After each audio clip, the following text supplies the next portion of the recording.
Good evening, ladies and gentlemen. I'd like to call the meeting of the Zoning Subcommittee to order. Would the clerk please call the roll? Chairman Milanazzo. Here. Counsel Belanger. Here. Counsel Rourke. Here. 3 present. Thank you. The reason for this evening's meeting, we have for the last few months, I want to say since October, been looking at proposed changes to the zoning code, and we certainly appreciate the support that the administration has given us. Tonight we're joined by City Manager Murphy, Eric Slagle from Development Services, and Christine O'Connor from the Solicitor's Office, as well as Councilor Rita Mercier and Councilor Jim Leary. We did call out, as my colleagues remember, 2 parts of the proposed ordinance. We sent that on to the council. We actually had a hearing on the permit efficiency part of the changes, as well as the unregistered vehicles, and that part did go through the planning board and the city council.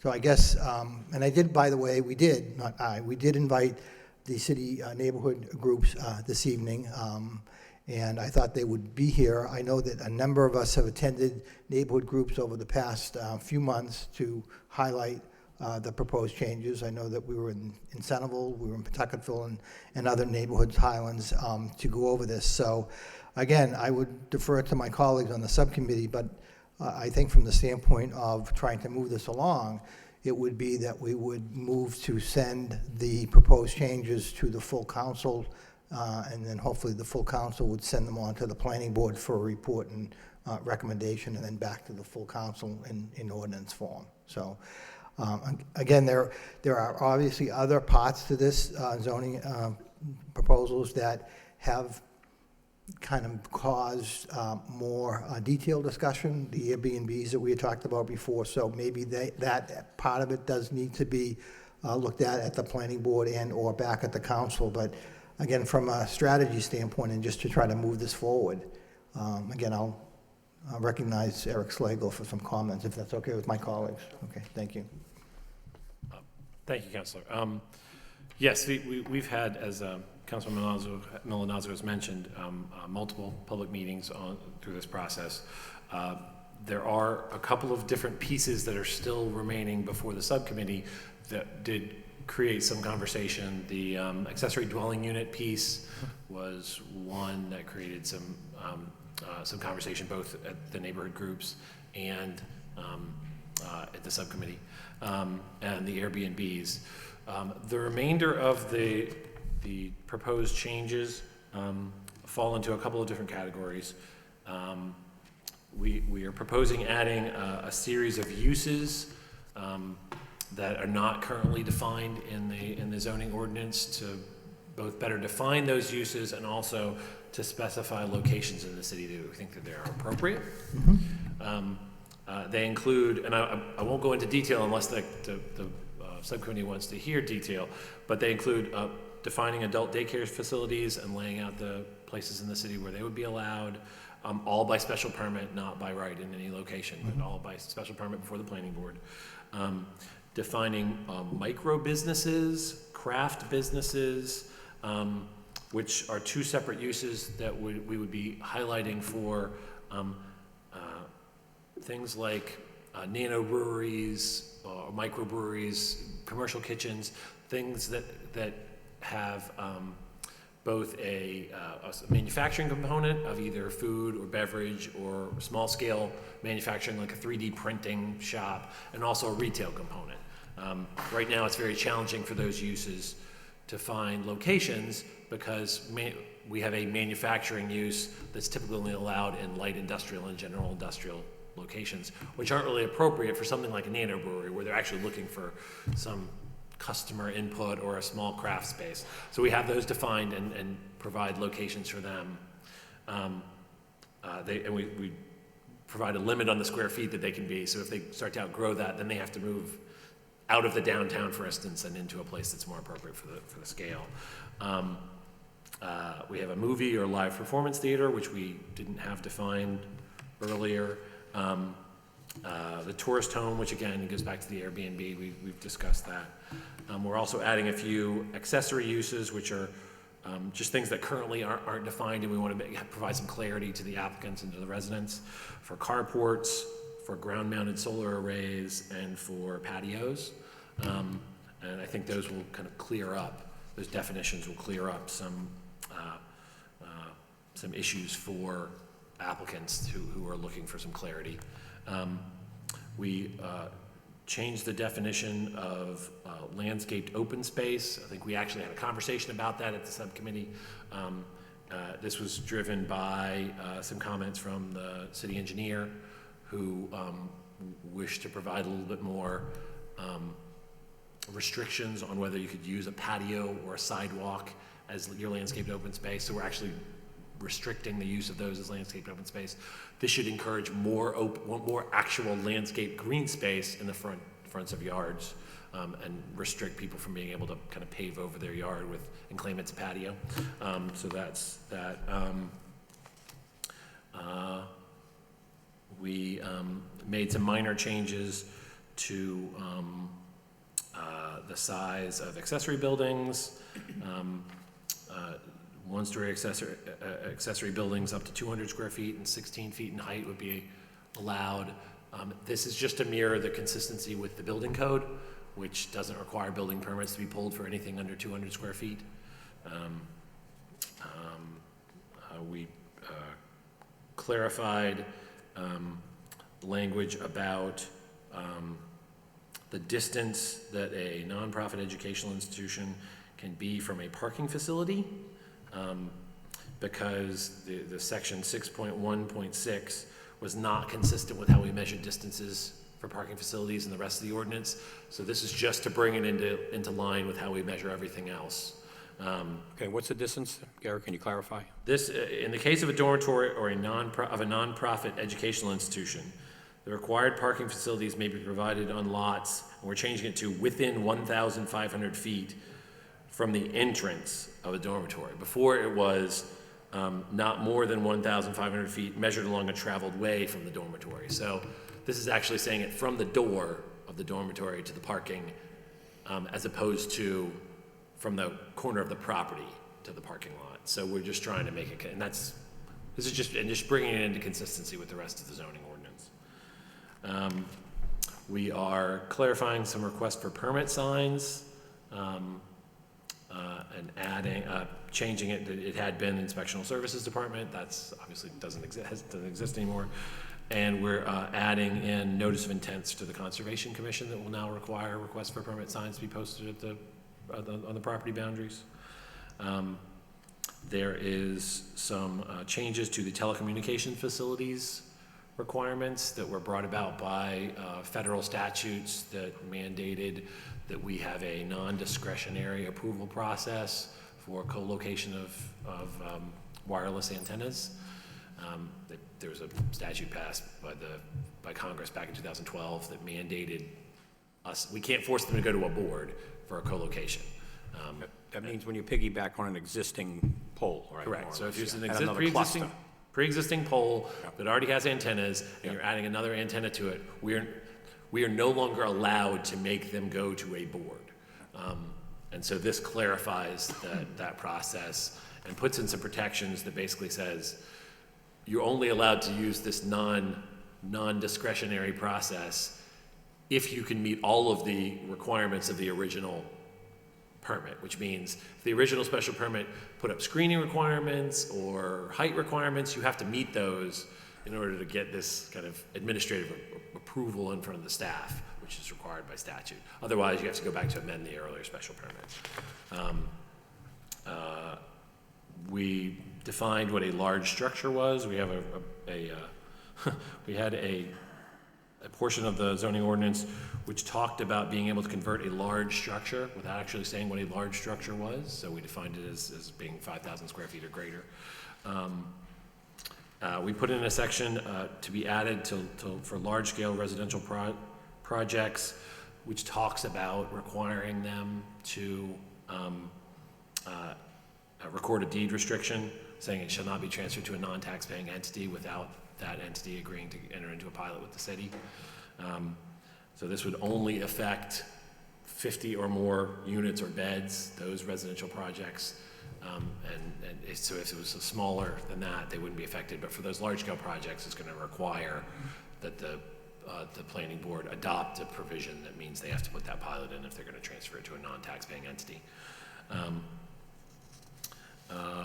We add in a few extra things for site plan review, licensed hospitals, nursing homes, adult daycare facilities, and narcotic detoxification facilities. Those had not previously required site plan review automatically, so a smaller scale one of those would not necessarily have gone before the planning board, but this will mandate that we do. And then the last major change that we talked about was some issues with downtown, changing the allowability of certain types of businesses on the ground floor in the downtown districts. So a medical or dental office would no longer be allowed as a matter of right on the ground floor of the downtown. You'd have to get a special permit in order to do that. That was something that was discussed a lot with the economic development staff, because oftentimes those doctors' offices create a little bit of dead space in the downtown, because they typically don't want their windows to be visible. They don't want to have activity visible through the windows, and there's usually not a lot of foot traffic that enters into a ground floor doctor's office. On the upper floors, they would be allowed as a matter of right, but just on the ground floor in an effort to try to push some more retail into the downtown. There was a minor change to where we would allow a food or beverage manufacturing or bottling facility, and that was just to allow it by special permit in the urban mixed-use district.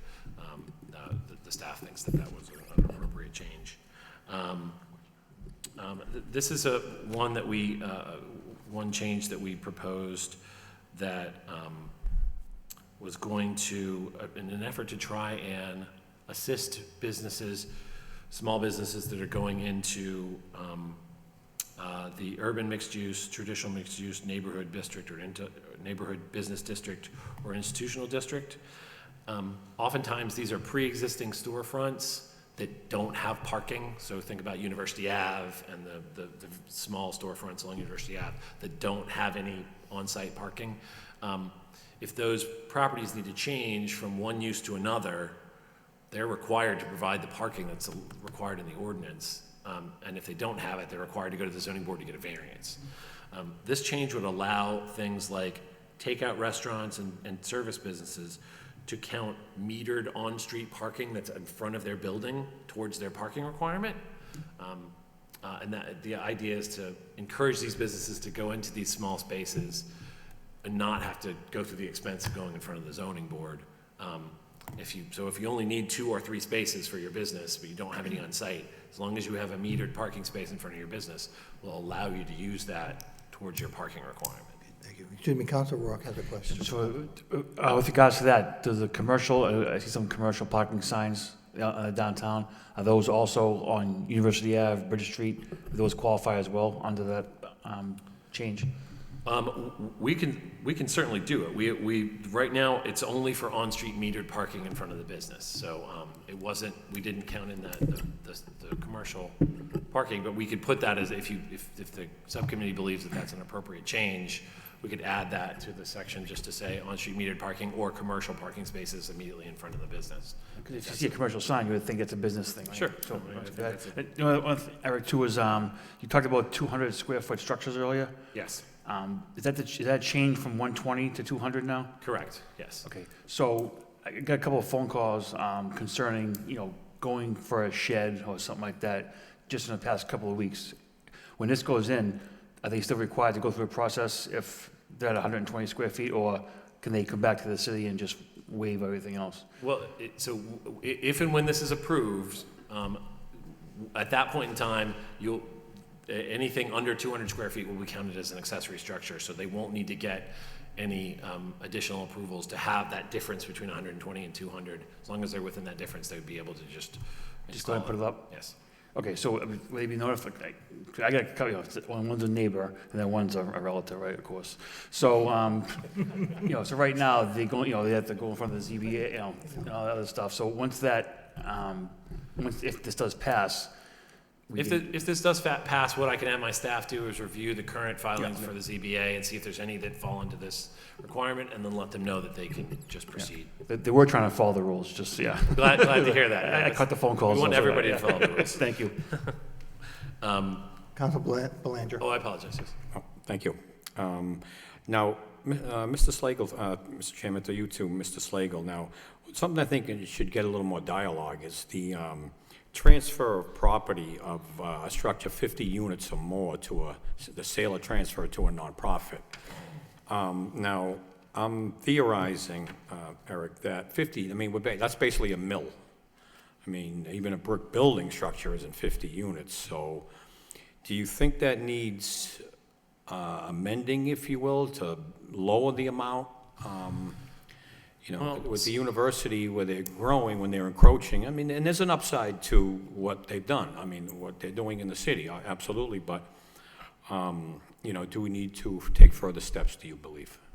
Well, this was actually a very well thought out provision. We tried to look at all of the projects that had come in front of the boards over the last few years and look at ones that we thought were where there was a legitimate concern that the developer might be contemplating transferring that property to a nonprofit entity after, at some point in time in the near future. And the 50 units or beds typically that captured all the projects that we were really concerned about. I mean, I think we were talking about private dorms, we're talking about large scale residential that's being constructed, and all of those are much larger than this. This is not designed to prevent the university from acquiring property, or any other nonprofit from acquiring property, and constructing it on their own. It's designed to provide so that if a private entity comes in and sells a project as a tax-paying, this project is going to be great for the city because think of all the taxes that we're going to get, and then 2 years later decides to sell it to a nonprofit entity, the city's approvals are often conditioned on the idea that this is the kind of project that is going to generate tax revenue that will cover the infrastructure for all that you're going to cost the city. And so we thought that the 50 units was a good cutoff. Things that are smaller than that, typically speaking, that those, we haven't seen residential properties being purchased by the university that are I mean, they've purchased some single families, and we're never going to cut it down that low. But they're not going out and buying 10 and 20 unit properties. We're concerned about vision development property. Yep. We're concerned about the As am I. large residential development that we've had to give a lot of concessions to be here. And on the flip side, we want to make sure that stays tax producing. So it's a balancing act. Sure, we want to prevent a developer from, Lowell's doing great. I mean, we have no more abandoned mills pretty much with the Bridge Street one about to start. I mean, that makes zero. That is phenomenal. Believe me, I travel the Commonwealth. It's not the case for many other old mill cities, believe me. We're doing great. But, when a developer buys a building in good faith, that's going to go on the tax, using tax credits, whatnot, and when they exhaust or expire, and then they sell to a nonprofit, that's a little disturbing to the city. But I think the manager would like to chime in, Mr. Chairman. Okay. Mr. Manager? And we look at every project, every development that comes in to determine what the real intent of the project. I mean, I had one come in one day, they said it was market rate housing. It really looked more like motel rooms. And, if that's somebody comes in with 40 of those type of units, that's the one that would probably say, well, you're going to have to enter into an agreement not to sell it to a tax exempt. So we look at each project also to see what is down the road for that type of building. Okay, thank you, Mr. Manager. Mr. Slagle, if you think that's enough as a protective measure, then I will trust your wisdom. Thank you very much, Mr. Chairman. Thank you, Council Belanger. The Chair would also like to recognize Council Samaras and Council Leahy, who have joined us as well.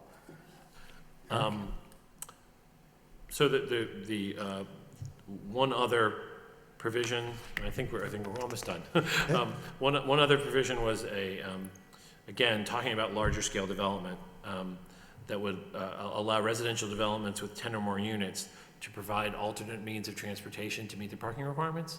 So for instance, a zip car, car share program, you would be allowed to reduce the parking spaces by 4 to 1. So if you provided a zip car dedicated on-site to your property, you could reduce your parking requirement by 4. To both encourage those kind of car sharing, because I think if we encourage that sort of car sharing, especially in the downtown, what we're going to get is more people utilizing it and reducing kind of both the car usage on projects that already exist, but also to encourage the development of appropriately scaled parking and with multimodal transportation to allow for kind of a little bit of a bonus for these sort of car sharing. I think it's a little bit kind of a progressive Okay, thing. I mean, if I may, Mr. I mean, I like that concept, Eric, I really do. But that's something that's going to, need enforcement, where builders may try to use this as a tool, if you will, to meet the requirement but, I'm willing to support it, but I think it involves some, a portion of enforcement too. Absolutely. And follow-up and, and so. just Absolutely, wanna and there's a use cap caution. on the amount that they can use. They can't put out 100 zip cars to get 400 parking spaces. Okay. It's only up to 20 spaces they could get credit for. So it's going to be for a large-scale project, it's going to okay. be able to help a little bit. Okay, I like that, all right, So that, we thought that was appropriately scaled. thank you. We tweaked the downtown overlay district, which applies to areas of the downtown and the Hamilton Canal District. And Right, we talked about getting up more closer to Appleton Street as yes, well. moving Correct. up to Appleton Street. So we were going to change that map to include those streets. And so Good. just allowing for a little bit more flexibility in those districts to encourage commercial development. So that's kind of the various things that are still on the docket before the subcommittee. Okay. Like I said, I do appreciate that there are some that still are. The accessory dwelling unit, I think, engendered a lot of conversation. So, but the rest of the things I think are Okay. kind of more cleanup and I guess if I could, I'd defer to the members of the subcommittee to see if, as a courtesy to the full council, since they don't have the whole package this evening, if we could just report out the meeting tonight and then ask the administration to provide it again to the council on Tuesday, next Tuesday, at which time we would refer it to the planning board. Does that make sense? Or, again, I don't want to have an 18-page summary, if you will, not in front of them tonight. So I guess I would entertain a motion to take what was provided to us this evening through Development Services as a report of progress to report the full package out to the City Council at next Tuesday's meeting. So moved. Motion by Council Belanger, seconded by Councilor Rourke. All those in favor indicate by saying aye. Opposed, to vote. Again, I don't know if there's anything else at this time to come before the subcommittee. We did, as I said, notified all of the neighborhood groups, and they have been very much involved in these discussions, and some of the recommendations and changes that you mentioned earlier came out of those meetings with the neighborhood groups. So, okay, nothing before us, nothing else to come before us. The chair would entertain a motion. Oh, I'm sorry, Councilor Mercia. Thank you, Mr. Chairman. Through you to Eric. Attorney Slagle, I'm concerned with everything that you said. The most important thing to me is something that we as a council experienced some time ago. When you have a building that is generating tax revenue and it's on the tax roll, and the people that own it are taking all type of credit for years, and once the credits expire, they have a right to sell it off to a non-taxpaying entity, and so that's important that you put verbiage in there that would discourage something like that, because, we all have to share the loss, and it's happening more often than not. So we have to protect the interest of the taxpayer as well, that we're gonna restrict that. So I think that's great work. Thank you so much. Thank you, Councilor Mercia. Councilor Belanger? No, all set? Okay. Anyone else at this point? Councilor, motion to adjourn? Motion to adjourn by Councilor Rourke, second by Councilor Belanger. All those in favor? Aye. Opposed? We stand adjourned. Thank you.